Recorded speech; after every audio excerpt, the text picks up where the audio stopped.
Do you know how to draw a cat? Let's learn together. Can you tell me what shape this is? Yes, it's a circle. This one? Yes, a triangle. How about this one? Yeah, this one's a heart. Can you say heart? Good. First, let's draw a cat's face using, what's this one? Circle, good. Let's draw a big circle. Next, let's draw some ears. How many ears does a cat have? Does it have 4 ears? No. Does it have 1 ear? No. 2 ears. Let's use a triangle to draw 2 ears.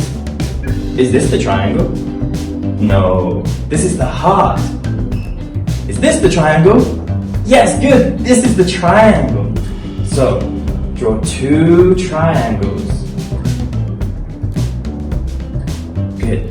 Next, let's draw some eyes. How many eyes does a cat have? 2, good.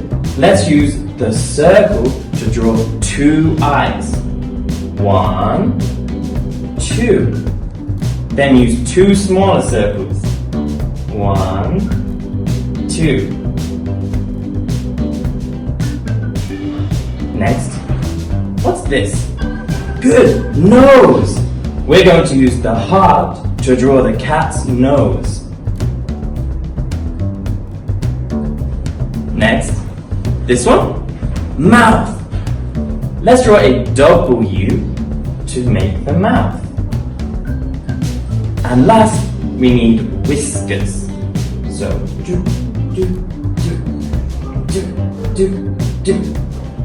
Now, you can draw a cat. Can you show me your cat? Good.